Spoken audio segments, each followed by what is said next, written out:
ఒక ప్రశ్న అడుగుతాను, నువ్వు లీడరా లేదా ఫాలోవర్వా? క్లాస్లోను, ఫ్రెండ్స్లోను, గ్రూప్స్లోను, రిలేషన్షిప్స్లోను, జాబ్ సెక్షన్లోను ఎవరో ఒకరు చెప్పినట్లుగా బిహేవ్ చేస్తున్నావా? ఎవరో ఒకరి లైఫ్ స్టైల్ని ఫాలో చేస్తున్నావా? నీ డ్రీమ్స్ని, నీ లైఫ్ స్టైల్ని పక్కన పెట్టేశావా? ఏముంది, అందరూ చేస్తున్నారు కదా, నేను అలాగే చేస్తున్నాను అని నిన్ను నువ్వు కన్విన్స్ చేసుకుంటున్నావా? మై ఫ్రెండ్, ఒక నిజం చెప్పనా? నువ్వు ఇతరులను ఫాలో అవుతున్నప్పుడు నీ యాటిట్యూడ్ పడిపోతుంది, నీ విలువ పడిపోతుంది, నీ ఐడెంటిటీ కూడా మసకబారిపోతుంది. ఎందుకంటే ఎవరి ఇష్టం కోసమో, ఎవరి అప్రూవల్ కోసమో నువ్వు నీ సొంత ఐడెంటిటీని పక్కన పెట్టి ఇతరుల షాడోగా మారిపోతున్నావు. కానీ మై ఫ్రెండ్, నీతో ఎప్పుడైనా నీ ఇన్నర్ వాయిస్ నీతో ఇలా మాట్లాడిందా? నేను ఇలా ఉండడం సరికాదు, నేను లీడర్షిప్లో ఉండాలి, నేను లీడింగ్ చేసేటువంటి స్టేజ్లో ఉండాలి, ఈ లైఫ్ నాకు సరికాదు అని ఎప్పుడైనా నీ ఇన్నర్ వాయిస్ నీతో చెప్పిందా? ఒక వ్యక్తి గురించి చెప్తాను విను. అర్జున్ అనే ఒక యంగ్ మ్యాన్ ఉండేవాడు. అతను ఎప్పుడు ఇతరులను ఫాలో చేస్తూ ఉండేవాడు.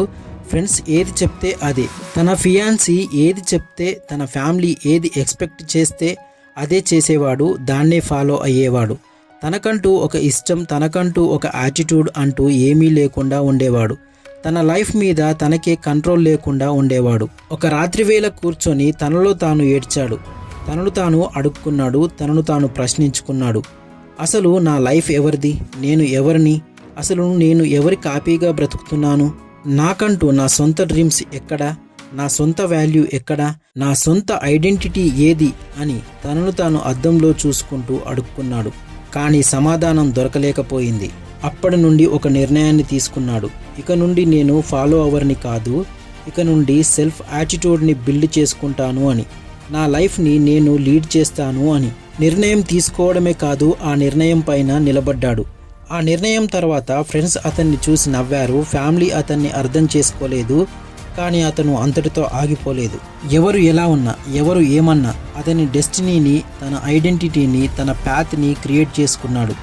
తన రూల్ని తానే రాసుకున్నాడు, తన గోల్ని తానే రీరైట్ చేసుకున్నాడు. తన యాటిట్యూడ్ లెవెల్ని 100కి తీసుకెళ్లాడు. తర్వాత కొన్ని రోజులకి అందరూ తనని ఫాలో అవ్వడం మొదలుపెట్టారు. ఎందుకంటే అప్పటికే అతను లీడర్ అయ్యాడు.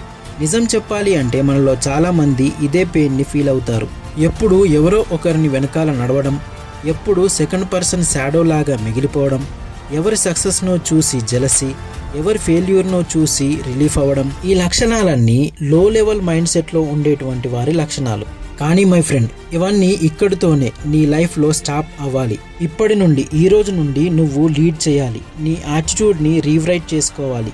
నీ ప్యాత్ని, నీ డ్రీమ్స్ని, నీ డెస్టినీని నువ్వే ఒక లెవెల్లో సెట్ చేసుకోవాలి. అసలు యాటిట్యూడ్ లెవెల్ 100 అంటే ఏమిటి? అది అహంకారం కాదు, అది సెల్ఫ్ రెస్పెక్ట్. యాటిట్యూడ్ లెవెల్ 100 అంటే నీకు ఇష్టం లేని పనులకు నో అని చెప్పగలగడం, క్రౌడ్ని ఫాలో అవ్వకుండా సింహంలాగా ఒంటరిగానైనా నిలబడగలగడం, ఒకసారి ఫెయిల్ అయినా కూడా ధైర్యంగా లేచి నిలబడి ముందుకు వెళ్ళడం, ఎవరి అప్రూవల్ కోసం వెయిట్ చేయకుండా నీకు నువ్వే అప్రూవల్ అవ్వడం, సైలెంట్గా వర్క్ చేసి నీ యాక్షన్తో ప్రపంచాన్ని షేక్ చేయడం. అది రేపటి నుండి కాదు, ఇప్పుడే మొదలుపెట్టు. ప్రతి ఉదయం అద్దం ముందు నిల్చొని నీతో నువ్వు చెప్పు, I don't follow the people, I lead my life అని. ఈ రోజు నుండి నీతో నువ్వు ఒక మాట చెప్పుకో, ఇది నా లైఫ్, నా రూల్స్, నా పవర్ అని. టాక్సిక్ పర్సన్స్ నుండి డిస్టెన్స్ని మెయింటైన్ చేయు. ఎవరైనా నిన్ను డౌన్ చేస్తే వాకౌట్ చేయు. నీ ఎనర్జీని ప్రొటెక్ట్ చేయు. నీ విజన్స్ని క్లియర్గా ఉంచుకో. మొదట ఎవరు నీతో ఉండకపోవచ్చు, కానీ గుర్తుపెట్టుకో, లీడర్స్ మొదట ఒంటరిగా నడుస్తారు, తర్వాత ఈ ప్రపంచం వారిని ఫాలో అవుతుంది. ఇప్పటి వరకు కాపీ కొట్టింది చాలు, ఇప్పటి వరకు ఫాలో అయ్యింది చాలు, ఇప్పటి వరకు భయపడింది చాలు. ఇప్పుడే మొదలుపెట్టు, లీడ్ చేయు. ఇప్పుడే మొదలుపెట్టు, లీడ్ చేయు, విన్ అవ్వు. All the best. ఈ వీడియో కనుక నీకు నచ్చితే కమెంట్ చేయు, యాటిట్యూడ్ 100 స్టార్టెడ్ అని. ఈ ఛానల్ని సబ్స్క్రైబ్ చేసి మీ ఫ్రెండ్స్ అండ్ ఫ్యామిలీ మెంబర్స్కి తప్పకుండా షేర్ చేయు. ఎందుకంటే మీ లోపల దాగి ఉన్నటువంటి శక్తిని బయటకు తీసేది మేమే. నెక్స్ట్ వీడియోలో కలుద్దాం. Thank you for watching. జై హింద్.